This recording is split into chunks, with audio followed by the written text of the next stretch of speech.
which afford women in extremist movements an opportunity to break or even push through patriarchal gender constraints that may hinder offline participation. An increasing body of scholarship has identified the importance of women's participation in terrorism. We know that. Not all terrorists are men, but also this body is starting to speak to how gender dynamics can actually shape the participation of women and men and influence their motivations for joining. This includes the acknowledgement that women and men do play distinct roles within violent extremism and terrorism, both in the online and offline realms. But we feel that less attention has really been devoted to the more mundane, boring topics, the seemingly less extreme side of participation in violent extremism, specifically these everyday topics that actually take place within online forums amongst like-minded individuals, including topics like relationships, cooking, shopping, and caregiving duties. So in our forthcoming paper that's about to come out, I think like any day in the European Journal of International Studies, we demonstrate how interactive forums and online spaces can firstly be highly gendered sites, and secondly, simultaneously influence women's everyday practices within extremist movements.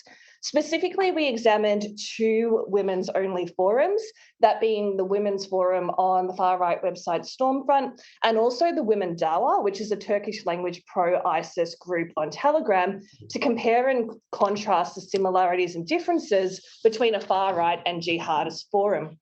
Specifically, we asked, can virtual communities serve as gendered spaces that influence women's everyday practices within extremist groups, as well as provide safe spaces within violent milieux that are typically hostile towards women?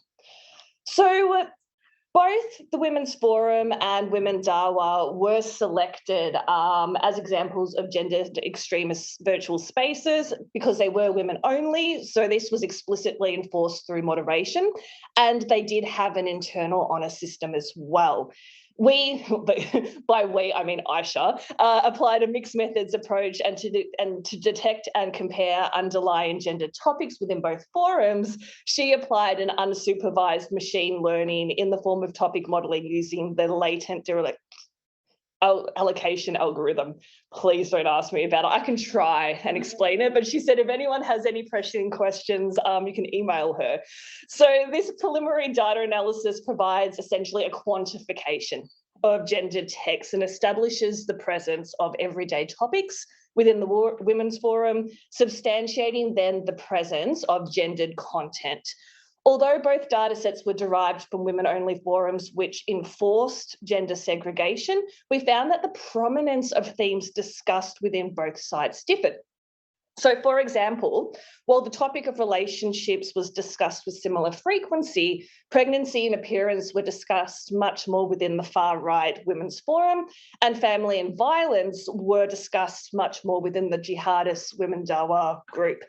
It appears that the focus of the jihadist forum was more on immediate issues, including family and violence, since during the time of analysis, ISIS was obviously engaging in direct conflict. On the other hand, the far-right forum was able to cover more non-conflict related themes, such as education, shopping, the household, and money.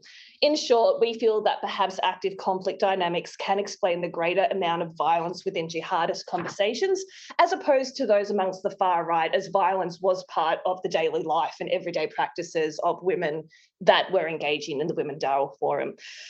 But we found that the presence of gendered discussions within these forums on the everyday realities faced by women in the movements not only enhanced their participation and membership within violent extremist movements, but it also allowed for a greater degree of agency vis-a-vis patriarchal ideologies, right? So discussion among like-minded women facilitated a process of gendered interpretation through the consumption of extremist material, which in turn allowed and enabled women to strengthen their understanding of the world in line with how the extremist ideology frames gender norms and identity within the group.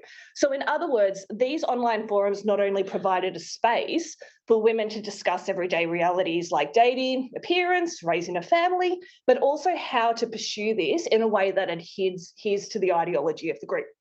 Okay, so for example, When talking about physical appearance in the Women's Forum, some posters shared their experiences.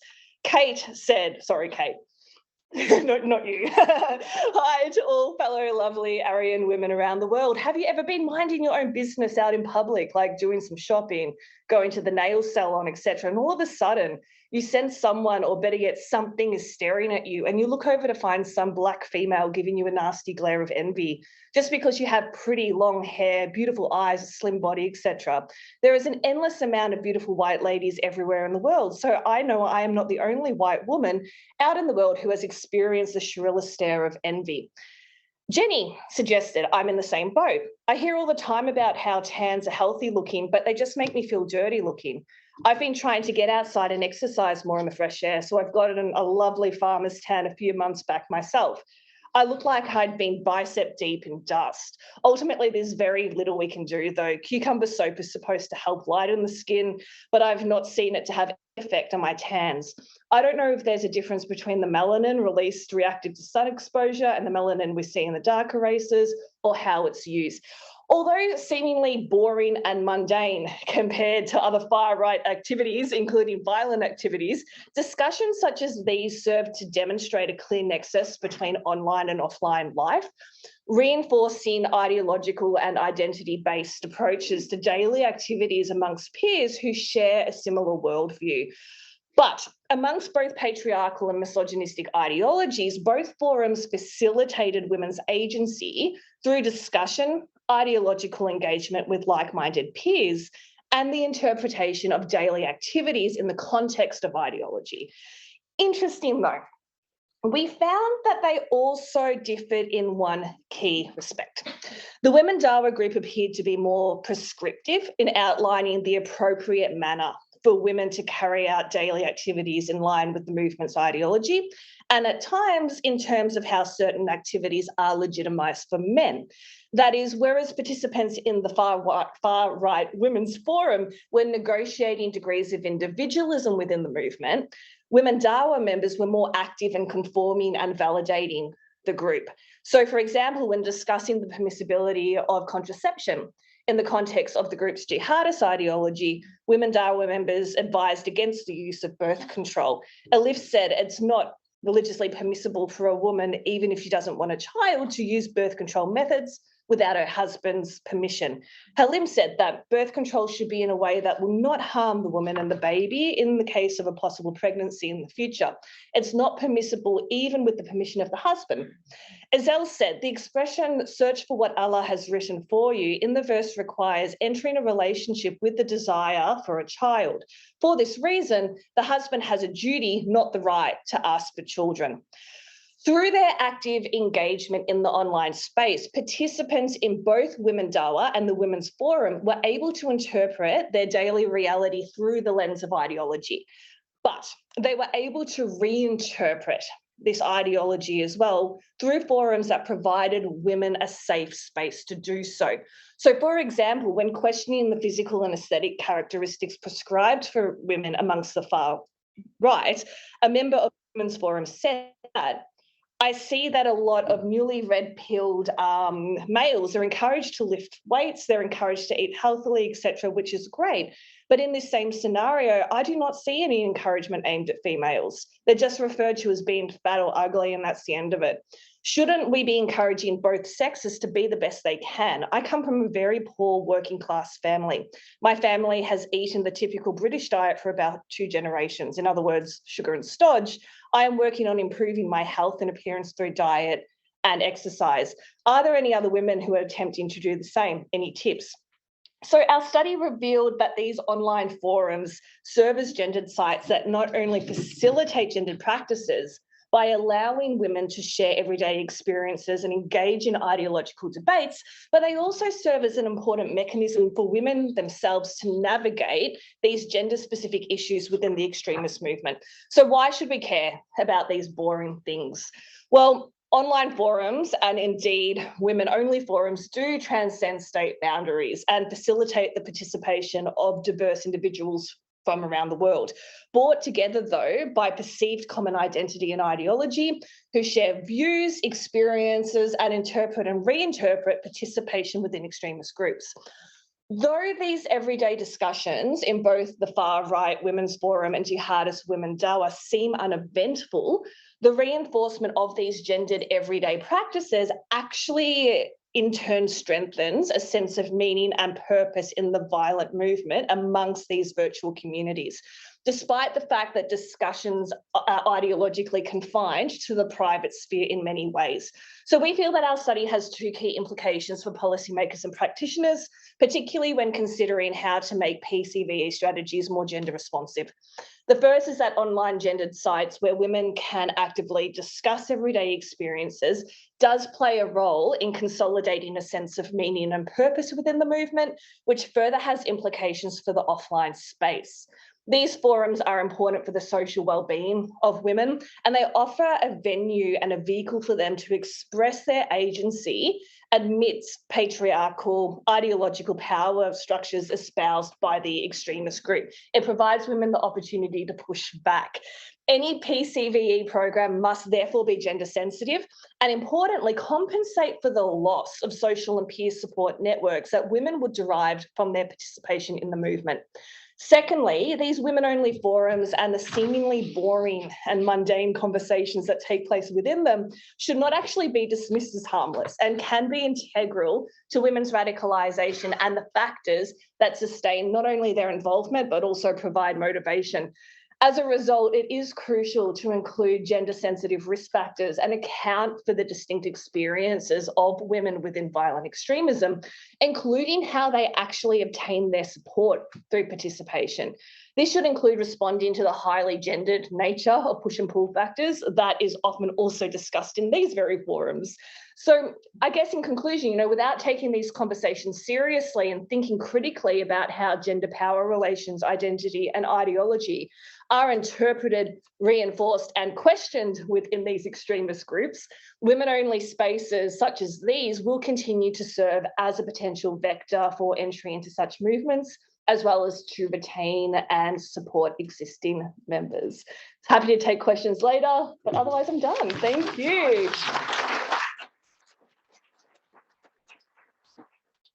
Alex, thank you.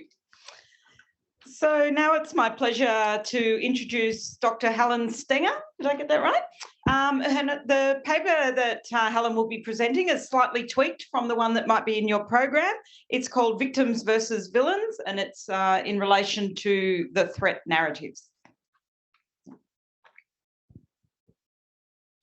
Thank you. Hi, everyone. I'm very pleased to be here today.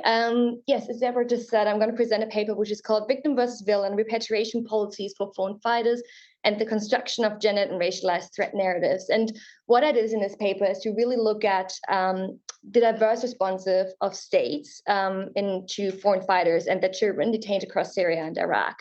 And these repatriation policies ranged from denying repatriation of nationals to the revocation of citizenships to repatriation and subsequent gender responsive rehabilitation programs. And to explore the state's responses to repatriation of foreign fighters and explain why there's such a wide variation among them, and analyze the policies of 69 countries between January 2018 and December 2020.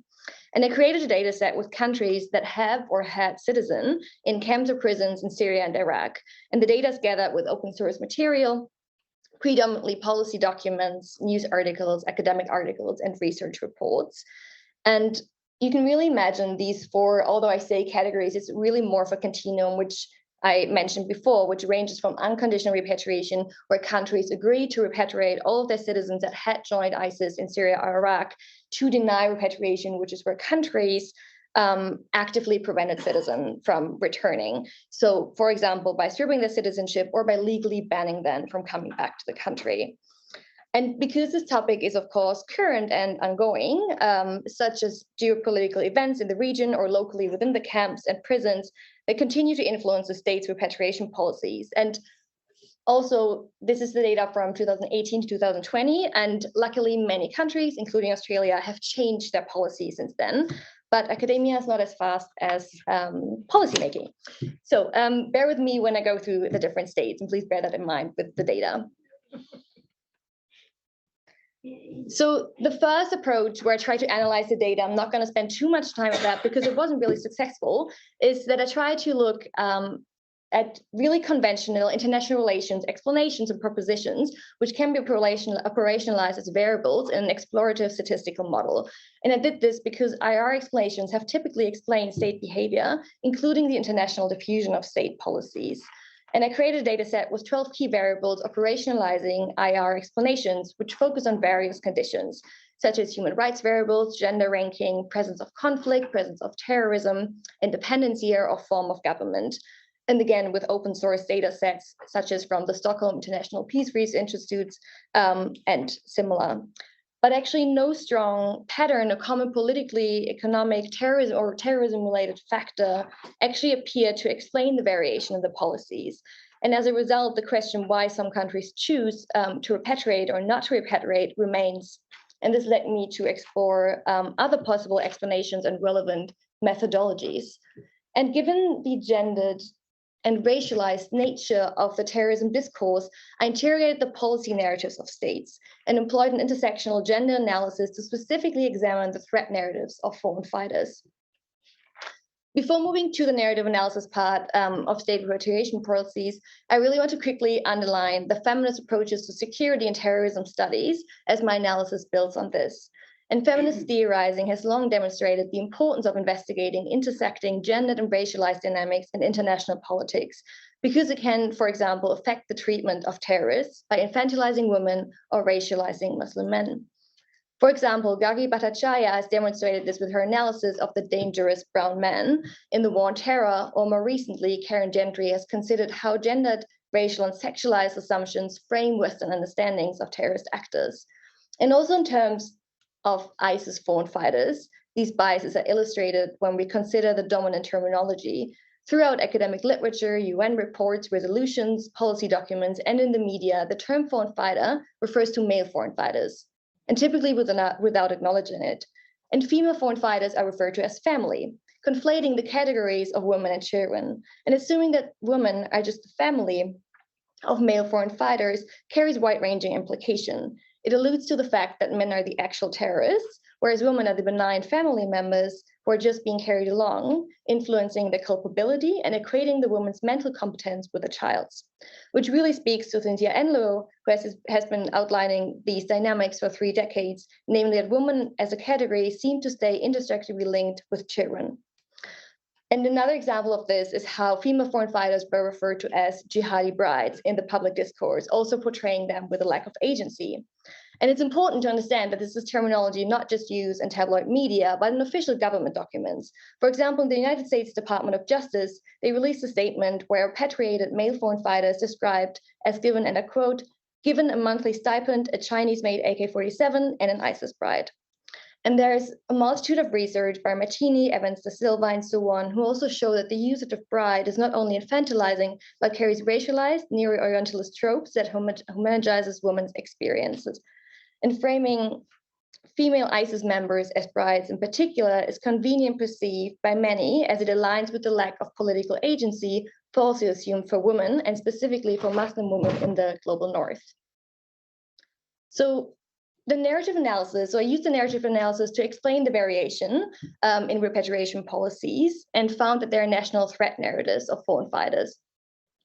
And I also used an intersectional gender analysis or intersectional gender perspective because it is crucial to examine how the intersecting markers of identity, including gender, racial, religious, or classist dynamics, are instrumentalized to frame foreign fighters as, for example, threatening.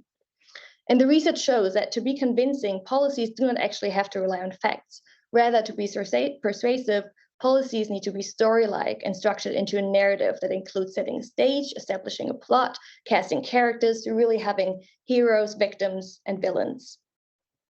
And I assess these narratives again through statements in policy documents and the media and research. And in my analysis, I specifically asked, how can attention to the narratives used to support and promote policies help to explain the differences in repatriation policies? And the repatriation narratives are investigated in two categories, namely in the unconditional and denied repatriation states. So really both ends of the continuum, because I could not perform it on all 69 states, and because to really show the sharp differences between states that deny repatriation and states that do unconditional repatriation. And my findings and what I argue is that there are gendered and racialized threat narratives of foreign fighters that are crucial to explaining why some governments repatriate foreign fighters. And specifically, I argue, as illustrated here on the slides, that countries that pursue unconditional repatriation portray foreign fighters as victims in need of rehabilitation, whereas states that deny repatriation frame foreign fighters as racialized villains and threats to national security. Among the 7 countries in the unconditional repatriation category, a common victim narrative appears, where the foreign fighters are presented as victims in need of repatriation. In Kazakhstan, then President Nursultan Nazarbayev referred to foreign fighters as innocent and argued, and I quote, "They were taken to this crisis-ridden country under false pretenses and held hostage there by terrorists from the international terrorist organization called ISIS." This entirely shifts away culpability from the woman and presents him as naive, non-threatening, and being tricked into going to Syria and Iraq. The gendered narrative is further analyzed by a 7-minute video that was released by the Kazakh government showcasing the repatriation of Kazakh citizens from Syria. In the video, the male foreign fighters are brought into the open, handcuffed and blindfolded, whereas the women are being shown holding their children and their newly received toys. A similar narrative is established in Uzbekistan, where an article about the humanitarian operation to rescue Uzbeks from Syria and Iraq was posted on the official website of the president Shavkat Mirziyoyev. And in the article, the president argues that citizens left Uzbekistan due to delusion. And featured photos, as you can see here on the slide, depict children and women kissing the ground of the homeland upon arriving in Uzbekistan, and returning men are not shown. The other picture on the slides shows soldiers carrying children who I would argue could clearly walk themselves out of the plane back to the praised homeland, signaling that the children are now safe with the soldiers. The gendered nature of the narrative is reinforced by Batya Babanov, a member of the Uzbek Institute for Strategic and Interregional Studies, who states, and I quote, "Almost all the repatriated women were low-performing students. I think their low level of education encouraged them to leave Uzbekistan. I mean, they couldn't even assess the reality of the world or understand what was truly happening." Presenting women as unable to understand the reality of the world suggests that they are not ideologically committed or threatening, but naive and stupid. This depiction feeds into the narrative that women are passive members, family members who are being carried along, equating their mental competence again with a child's. It clearly frames women as duped victims who need to be guided in the right direction, rather than as a threat. Another interesting dynamic is the nationalist component on how returnees are being framed in that category. And the Uzbek foreign minister, for example, stated that regardless of where Uzbek citizens are, and I quote again, "They are under the protection of the Republic of Uzbekistan, and that the state will take all necessary measures to protect their rights and interests." Similarly, in Kosovo, the justice minister noted after repatriating 110 citizens, I quote again, "We will not stop before bringing every citizen home, back to their country." Presenting the returnees as one of us and underlining the nationality is a uniting narrative and does not represent them as a threat. The other narrative that I found was the villain narrative among the 8 countries in the deny repatriation category. This clear threat narrative was established, where the foreign fighters and their children are framed as villains of the state who are a threat to national security. And this really serves to justify hard measures such as citizenship withdrawal. And this narrative is demonstrated in Denmark, where former Minister of Immigration Inger Støjberg explained why children born to parents who joined ISIS should not receive Danish citizenship. And I quote, she says, "Their parents have turned their backs on Denmark, so there is no reason for their kids to become Danish citizens." Crucially, states that put forward such a narrative create fear and present the returnees and their children as a threat to legitimize their policies. This is epitomized by British Defence Secretary Gavin Williams, who suggested that foreign fighters should be, and I quote, "hunted down and killed, as a dead terrorist can't cause any harm to Britain." The gendered and racialized dynamics of the threat narratives are further illustrated when considering how female foreign fighters are framed in the deny repatriation category. And an infamous example, who probably most of you are familiar with, is Shamima Begum, who was stripped of her UK citizenship, and she joined ISIS from the UK when she was 15 and is currently detained in Al Daraj camp. And the decision to strip her of her citizenship, although she left the UK as a minor, shows how convincingly the threat narrative had to be constructed. The former Home Secretary who authorized the decision, Sajid Javid, argued that dangerous dual nationals who hate our country should be prevented from returning to the UK. He further argued that Begum should go to Bangladesh as her parents are from there, which from a post-colonial perspective shows how fragile her citizenship was in the first place. And overall, Begum's case really illustrates how the narrative for women foreign fighters shifts from a victimizing one in the unconditional repatriation category towards a threatening one in the deny repatriation category, supporting the respective policy choices of the states. Another dynamic in the foreign fighter threat narratives is whether returnees are presented as belonging to society. And as mentioned before, in the unconditional repatriation states, foreign fighters is framed as being one of us.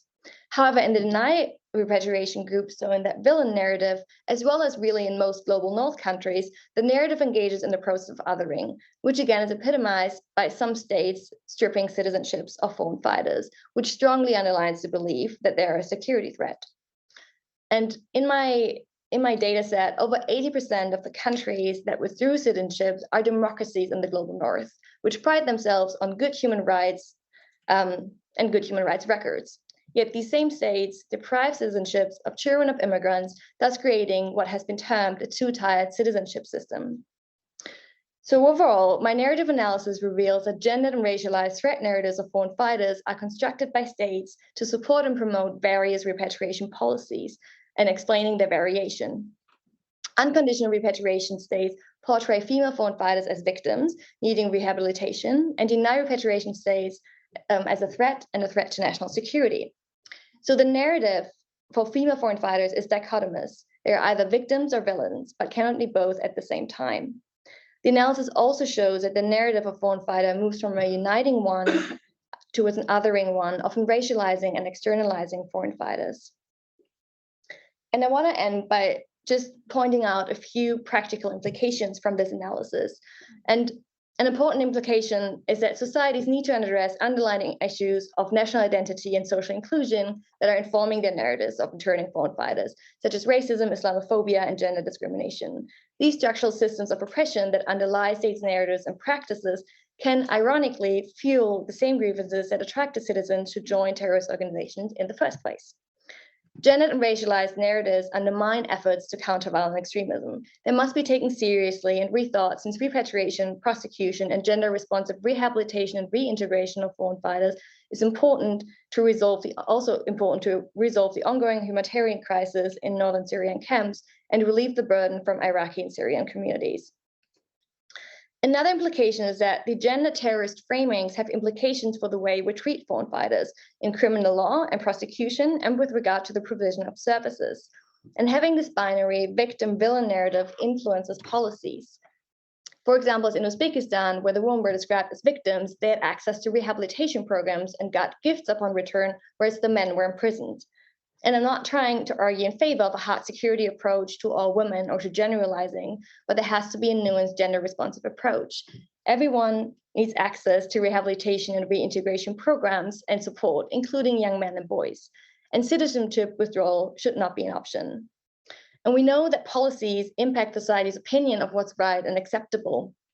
For example, the recent Australian change of policy had a huge impact on how repatriation was perceived. And I was just teaching a course on gender, peace, and security, a graduate certificate, and just to see the difference, how the students argued this year on the importance of repatriation and that in the past years really showed the stark shift in just their mindset and what is perceived as being right and what is perceived the right thing to do, and just focusing from a really security approach of the past couple of years towards now a very humanitarian approach and really underlining the importance of rehabilitation and reintegration. And I think this is something that has been discussed this morning as well, how it just impacts the whole the narrative of like the public sphere, and that I think one colleague, Dr. John, said that we would need guidelines, or that there are guidelines how we talk about terrorist acts, and I would really just build on it and say we also need that in terms of how we talk about repatriation, because it just has such an impact. And we just have to be careful with the discourse and language we use in policy and the media, and also because rehabilitation is about reintegration that does not work without the community where the returnees are being reintegrated. So we need to think about the impact of these narratives and policies and the stigma it might create. And there are really good examples globally in other countries.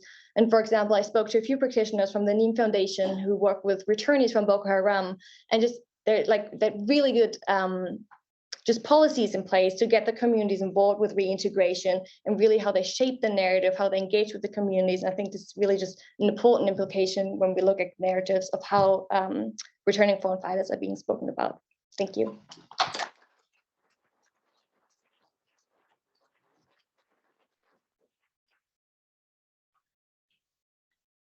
Thanks, Helen. Fascinating. I think the women are setting a high bar on the, I don't know what the opposite of a manel is, but femal. Yeah. It's now my great pleasure to introduce our online speaker. Caitlin, can you hear me? Yes, I can. I hope you can hear me. Great.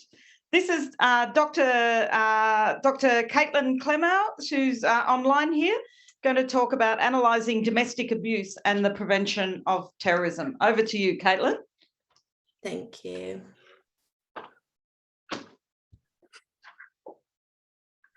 Right, I hope you can all see that. Somebody let me know if you can't. Thank you, everybody. My name is Caitlin Clemmow. I'm a researcher at UCL's Department of Security and Crime Science. I'm going to be talking to you today about Project ADAPT. So this is a multi-agency collaborative project between the Home Office, UCL in London, Counterterrorism Policing, and Croydon Local Authority, which is an area of government, London Borough in the UK. So what this project looks to do is to analyse the relationships, if any, between domestic abuse, vulnerability to radicalisation, violent extremism, and terrorism. So just to give you a bit of background where this kind of came from, an author in the UK, she wrote this article for The Guardian, Joan Smith. She also wrote a book which kind of looked at doing a case study analysis of different violent extremist and terrorist perpetrators' backgrounds. And she found kind of this consistent prevalence of domestic abuse, mainly perpetration. There's also been like this growing kind of inkling among practitioners who work in the space, particularly in London, that time and time again, you know, in their cases, there's kind of this link to domestic abuse that's cropping up. And so this led to the initiation of what was called Project Starlight. So this was a police-led operation by Counterterrorism Policing in the UK. And what they did was they looked at a really large sample of people who were referred for potentially being vulnerable to radicalisation in the UK to prevent, which is an arm of the UK's counterterrorism strategy. So they analysed police recorded crime data, and they found that 35% of the 3,000, so quite a large proportion of that sample, had some sort of link to domestic abuse. So that was 20% just over as an offender, 13% as a victim, and 14% as a witness. So by witness, we mean they were exposed to domestic abuse in the home. So Project Starlight was the first kind of large-scale empirical study in the UK that kind of tried to look at this relationship, but it also raised some interesting questions. So when we say we want to now look beyond prevent referrals, what we mean is that Project Starlight looked at anybody who was referred to prevent. So anybody who kind of caused some kind of concern that they might be vulnerable to radicalisation. And that's whether they actually presented a CT concern or not. So whether after their case was analysed by professionals, whether they were accepted onto what's called a channel panel or not. So when you're accepted onto channel panel, that's kind of a multi-agency collaborative panel that deems that you pose some sort of vulnerability to being drawn into radicalisation, some sort of risk, and then, you know, different interventions are put in place to try and divert you away from criminal justice system. So Project Starlight just looked at anybody who was referred. So that was whether they were accepted or not. So now we want to look beyond just those who were just referred. And we also want to have a look at people who are convicted of a terrorist act offence. So those are tact and tact associated offenders. And we also want to understand relevance. And this is really important because often what we find is loads of descriptive statistics that say, you know, so many people in this cohort demonstrate this or that, but we never really understand how it impacts upon risk, how it impacts upon violent extremism. So this has led to Project ADAPT. As I said, it's a multi-agency collaboration between our partners. And really, there's three main things that we want to try and understand. So first is, you know, are there links between domestic abuse and terrorism? So we're starting right from the beginning. And then if there are, what are the nature of those links? And again, if there are, how? So how does domestic abuse impact upon terrorist risk? So we're doing this in two main ways. The first, we want to know, you know, what do we already know? So we want to do a systematic review, which was completed July of last year. And then we also want to know what can we learn? So what can we learn from the data that we have pulled across our different collaborators? So the systematic review was complete, as I said, in July of 2022. So as of July, the answer to what we know is not very much. So I'm not going to go into great detail about the systematic review. I'll just give you a quick summary. There is very tentative evidence, and I say tentative, I'll underline tentative, to suggest that there is there's a higher prevalence of perpetrating domestic abuse in populations that present some kind of CT concern. And that's through from vulnerability all the way through to people who've actually done some type of violence. But overall, there was a lack of really high quality evidence. And this is not because the studies that were included in the systematic review were poor quality. It's because none of them, their main aim was not to analyze this relationship. It was just a risk factor that was present in a large, in a large table full of loads of different risk factors. So it wasn't the purpose of anybody's study. So the relationship wasn't really analyzed with the same rigor that we'd see in other types of studies. And we found consistent measurement issues. It's a difficult space to work in. How do you measure domestic abuse? How do you measure violent extremism? Particularly with domestic abuse, with the studies that range from, self-report, have you done violence, asking people directly. Then there's open source databases like Pyrus we looked at. And again, that's got its strengths and its limitations. And then there's police recorded crime data. Not all domestic abuse comes to the attention of police. So there's measurement issues across the board, and that's something that, we just have to bear in mind as we go through this process. So, it really underlined the need for a rigorous empirical study to better inform policy and practice. And so that's leading us on to work packet 2. So this is underway at the moment. We're hoping it's going to be ready in the next sort of 6 months. And again, we want to understand if there are any links, determine the nature of those links, and really key specifying the functional role, so the how. And to do that, what we're going to do is hopefully we're going to look at a sample of prevent referrals who were not accepted at Channel. So they were referred to prevent maybe by their school or a healthcare setting or a member of the public, and then their case was taken to a professional. The professional looked at the case and they were deemed not to meet the threshold for being taken onto Channel. So this would be kind of our control group. Then we're going to look at people who were accepted at Channel. So they kind of present some sort of CT concern, but they haven't done anything. And then we're going to be looking at people who were convicted of a terrorist act offence or a terrorist associated act offence. And then we're also going to look at high-risk domestic abuse perpetrators. So these are people who've come to the attention of another multi-agency panel called MARAC. And so these panels, again, it's very similar to the Channel panel where different agency representatives come together and they kind of discuss high-risk domestic abuse cases to try and safeguard the victim. So as I said, this is underway at the moment, but there is some research that's ongoing that I'm just going to finish by introducing to you. It is ongoing, so it's not final yet. Obviously, it hasn't been peer reviewed. But I'll just start with a survey that we've done. So we've done a survey that was representative of the UK general population. We've split it into having a look at the men and the women. At the moment, we've only analysed the men, but we will be having a look at the women. So we ended up with 734 men, and that's representative on gender, age, and ethnicity. And we asked them to self-report, so to tell us loads of different things about themselves, their experiences with domestic abuse as a victim and as a perpetrator, and different measures of violent extremism, radicalisation, violent extremist intentions, and things like that. one of the first things we found was that in places, so when people said they lived in places where they knew there was extremism going on in the community, the men in those places, they were more likely to say that they'd perpetrated domestic abuse. And this is even when we account for things, other, indicators of community level problems. So things like gang activity, high drug use in the community, financial problems, housing issues, all of these things that we know are kind of community level indicators of loads of different problems. Nothing impacted upon domestic abuse perpetration among men like extremism in the community did. So this kind of led us to ask, is there a common thread? So we had another look at those 734 men, and we would also ask them loads of questions about their attitudes towards violence against women. So these were things like, I think it's okay to hit my girlfriend if she insults me in front of my friends. Loads of different statements like that, and people answer whether they agree or they disagree.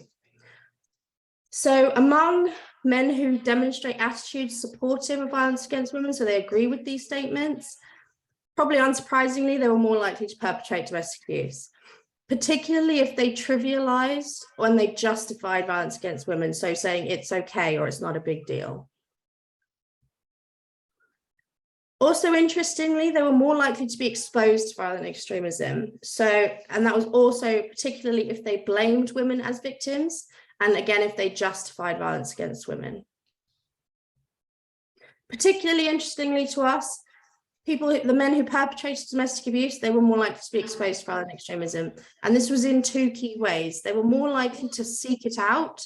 So they were more likely to go, online and look for things that aligned with their worldview, or they were more likely to go and hang out with people in real life that kind of reflect their worldview. And that worldview, one of those links, we think, is their attitudes towards women and girls, and particularly violence against women and girls. They were also more likely to inadvertently be exposed.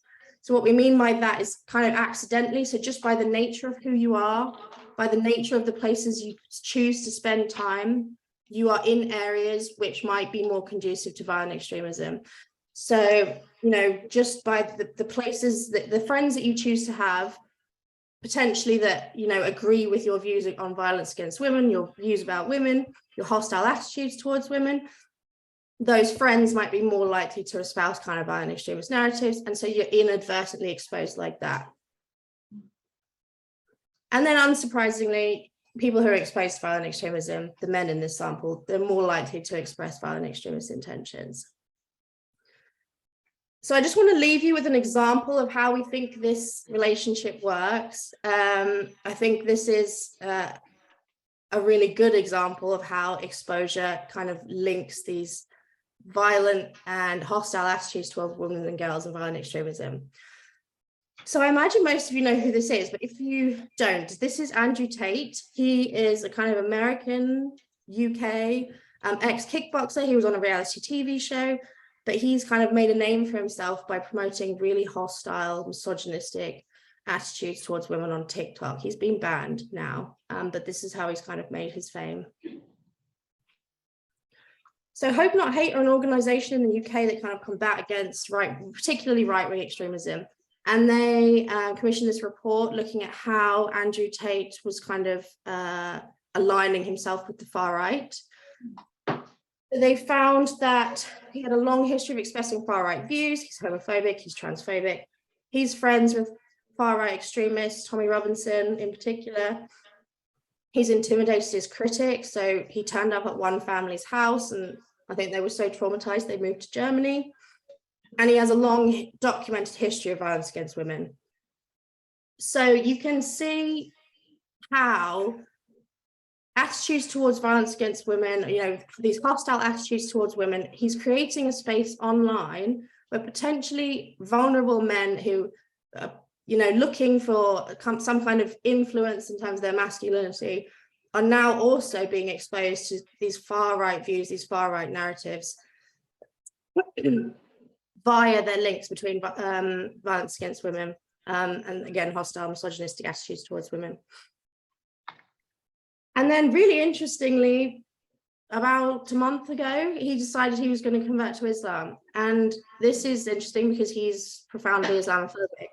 But he has said that this is because Islam very closely reflects his personal beliefs. And what he means by that is his very extreme interpretation of Islam aligns predominantly with his views about women and how women should act and how women should be treated. So some of the things that he said is Islam keeps society in a role where women obey their man, they have children, they have big families, and they're really happy to do so. And now we think about how this relates to violent extremism again. So here he's talking about the differences between Christianity and Islam, because he's converted from an Orthodox Christian living in Romania, I believe. So he's saying, I can walk through London with a t-shirt saying Jesus is gay, nothing will happen to me. And he's not saying this is a good thing. What he's talking about is what he calls tolerance, where you become so tolerant of everything that you stand for nothing. So he talks particularly about Christianity. You know, there's generally an acceptance of the LGBTQ plus community. And he's saying that's a bad thing because, you know, traditionally the Bible might say that that's not the stance you should take. And so because people are now tolerant of that, then they don't stand for their faith anymore. So he goes on to say, if I did the same thing with the Islamic prophet, I'd be dead before I got to the end of the street. And again, he's not saying that that's a bad thing. What he's saying is that's how much they believe and respect. And I respect people who stick up for what they believe in. He's also said things in different channels recently about how he's collecting piles of stones. So if his women are unfaithful to him, he can stone them as Islam prescribes. So he's creating this really kind of toxic space online now. It's a really public example, not just of how one man, so how Andrew Tate, how he's been led into a really extreme interpretation of Islam via his views against violence and violence against women and, you know, misogyny and hostile attitudes towards women. But he's also creating a really toxic space now where he has millions and millions and millions of followers, and there's particularly young men. And now he's creating a space online where there's this very extreme interpretation of Islam presented alongside his views about violence against women. So one of the common threads that we think, one of the things that underlines loads of different narratives is this attitude towards women and girls. And we say this is one thread, you know, it's one pathway. This is not the pathway. It's not the only pathway in. But particularly among, you know, young men, attitudes towards women and girls underpin not just, you know, people always think about incels when you talk about violence against women, particularly domestic abuse. It's not just incels, you know, it's been in the far right for a really long time. It underpins Islamist-inspired narratives. You know, in the US, there's loads of research that demonstrates the link between mass shooters and domestic abuse. So we think that this is one common narrative that provides kind of a way in, particularly for vulnerable young men. So I'll just finish by saying why we focus on domestic abuse. Domestic abuse is, you know, a really crude, observable indicator of all of these things. So all of these kind of underlying, you know, attitudes towards women, violence against women. We're saying, you know, yes, there's work ongoing in schools at the moment to combat misogyny and attitudes against women with young people. You know, that's excellent work that should be ongoing. But in a risk assessment space, you know, domestic abuse is kind of a crude way of tangibly observing some of these things, and could be a way for us to kind of highlight an issue that might not have come to attention yet. It's just another opportunity for intervention and safeguarding. So a lot of this work has come about in the UK because of the work that's ongoing in Croydon, which is a borough in London. So what they have is they've trained some of their CT specialists on looking out for domestic abuse, and they found that they're starting to identify domestic abuse that hadn't come to attention before. They've also done the reverse, where they've put CT, so prevent expertise, into domestic abuse services, and that's where they're really starting to see a difference, where they're highlighting, you know, instances of, you know, radicalization concerns, vulnerability to radicalization concerns, where they were not getting any referrals in from domestic abuse services, and now they are starting to come in. And also, you know, I think always understanding how does the relationship impact upon risk? What is the functional role of these things? You know, especially when we're looking at vulnerable cohorts, prevent, people who are vulnerable to radicalization, people in the pre-crime space, if you use that word, who haven't done anything. There's loads of harms prevalent in some of those cohorts. Just because something's present doesn't necessarily mean that it's relevant. So it's really important that we understand if and how it actually impacts upon risk. And I think, as we kind of demonstrated with that example with Andrew Tate, that exposure might be the key to understanding the how. So the how domestic abuse relates to violent extremism, I think, is in the narratives that underpin both. Thank you very much.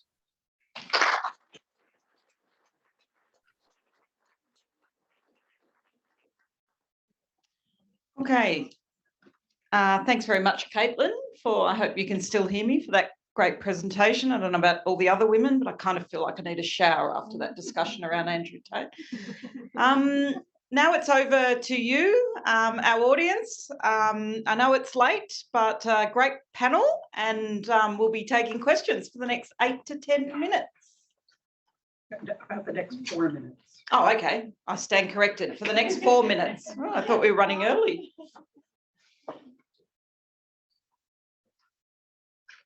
Yep. Do you have a microphone? Oh. Hi, I have a question for you, Alexandra, just about the online spaces and whether you saw that, even though they were described as women's only spaces, did the women themselves recognise that and sort of talk about gender and being women, and were there references to feminism, whether that's, feminist jihad or different interpretations of feminism and overt recognition of gender? That's the first part of my question. And then the second part was whether there was any sort of intersectional analysis that was done, because even in the examples that you provided, there was talk about women of different ethnicities and sort of undermining women from different racial backgrounds. And so I was just wondering if, in either of the forums you saw, women providing rules for other women because of their background and those sorts of themes emerging. No, that's an excellent question. I'll deal with the intersectional analysis first in this particular project. No, namely because that was not the purpose behind the data collection for the purposes of this particular project. There was definitely enforcement of gender-specific rules, but not necessarily enforced on the basis of race or religion in terms of differences within these. So not that we observed this project. With another project I have, it's actually funded by Crest, with my partners in RUSI, we're looking at the transmission of misogyny and hostile beliefs towards women amongst the far right in the UK and Australia, looking predominantly at men in this particular project, actually similarities to Caitlin, and in that respect we are finding that there are some differences. But in relation to the overt references to feminism within these forums, yes, we've seen it. Has it been positive, active feminism? No. And is blaming feminism actually for many of the problems, especially amongst the far right. But interestingly, and one of the arguments that we make is that even though these ideologies have patriarchal elements, and insofar the fact that particularly amongst the far right, we do see organisations specifically target feminism and feminists, women are still actively pushing back against these misogynistic narratives within the group themselves. So they're interpreting it in such a way that it is indeed pushing back against the patriarchal elements, but upholding other elements of patriarchy. So that's what we kind of find exciting about the fight, in a negative way, insofar the fact that it is reinforcing these beliefs and this sense of meaning, which is obviously, cause for concern when thinking about these support networks on the other side. So, yeah, I hope that answered. I think Michelle just has the microphone there. Yes. A question? Oh, thank you. My question is for Caitlin. Caitlin, thanks for your presentation, and I really applaud the carefulness with which you're both posing the questions that you're asking and the study that you're designing. My specific question to you is about the overrepresentation that you've noted. you've said in relation to comparable populations. So it's really a two-parter question. First of all, what are comparable populations? If you could expand on that a bit.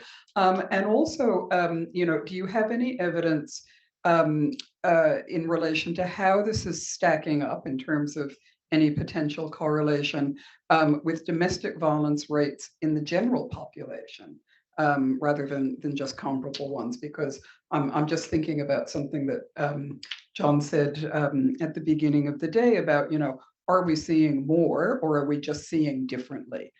Because we're bringing a slightly different lens. So just those two related questions.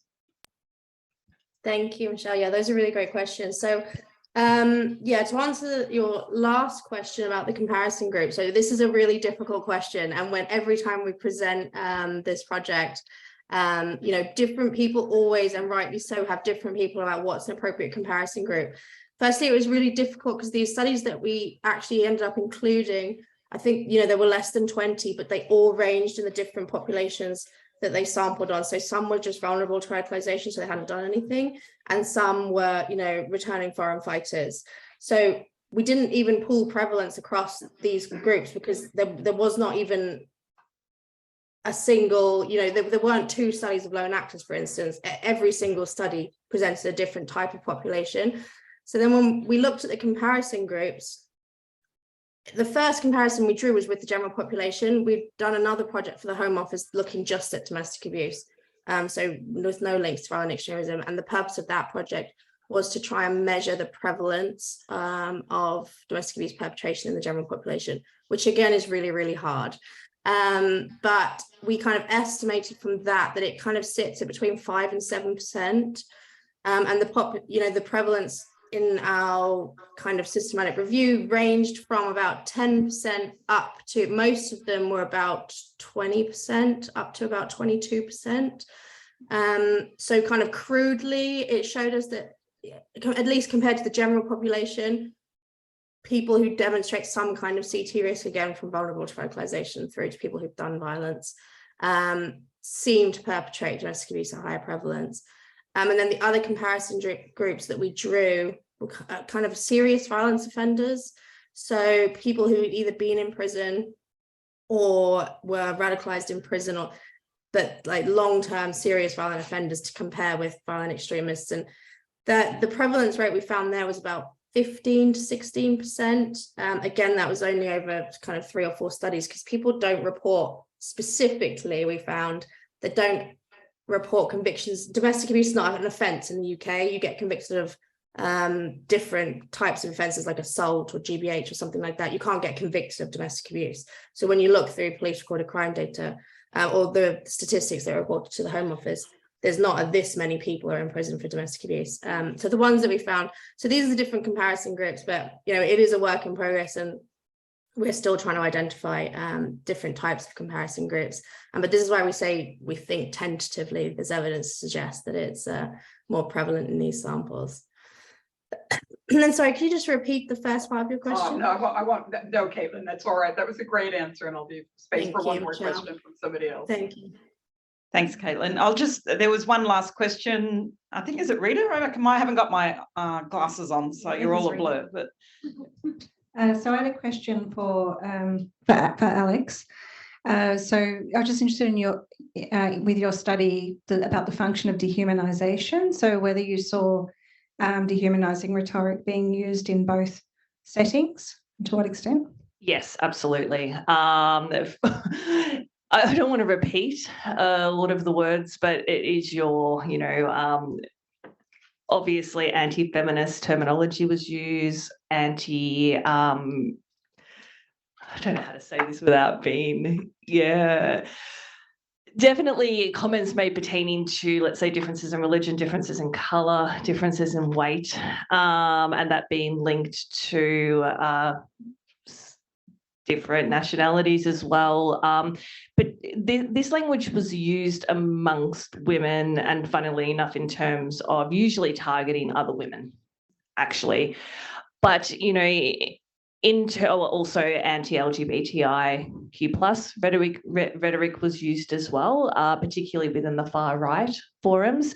Interestingly enough, though, from the data that we obtained from Women Dawa, specifically, again, this is a Turkish-specific pro-ISIS group, we didn't necessarily see as much, enemy-centric narrative being used. It was rather more discussion pertaining to the appropriate behaviour within the extremist group for women, whereas within Stormfront forums, we did actually see more explicit targeting.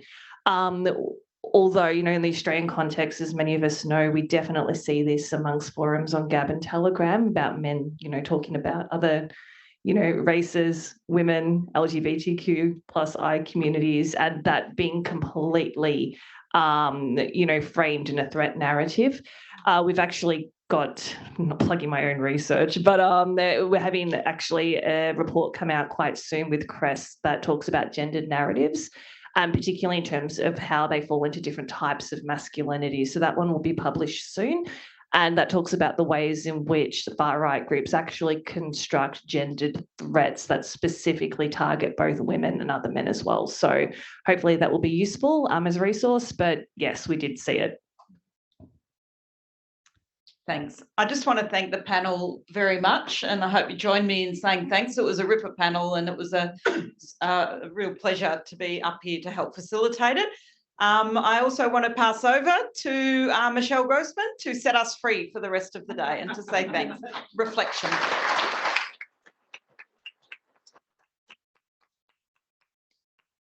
Okay, thank you very much. You will be your liberation is at hand. Look, from this morning's opening address by John, which sent a kind of launched a space shuttle off in my head in terms of being inspired to some wonderful ideas and discussion and debates to come.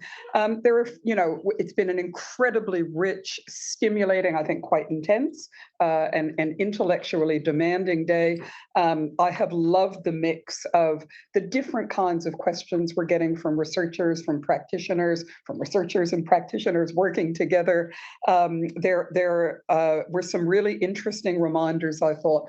We tend to think of interventions in terms of what government does, but actually a number of preventers talked about what communities do and can do in the intervention space. I really was intrigued by the idea, John, of whether we should, Kurt Braddock's phrase, terrorist orientation. Is that a slightly better way of trying to get at some of the things that we're interested in? I don't know, to be continued. The idea also that a couple of people have touched on, which is that the work we're doing around whether it's around interventions or whether it's around trying to understand the problematic that we're dealing with, it's slow. It takes time. Governments don't always have time. Academic institutions don't always grant time in the form of funding cycles, but perhaps we need to be thinking as a field of researchers and practitioners about how we assert the need for the time for what we do. So those are just a few of the thoughts. There are many more, but I'm not going to burden you with them now, other than to say thank you. Thank you for staying with the program. Thank you to all the presenters today. Please come and have a drink and something to eat.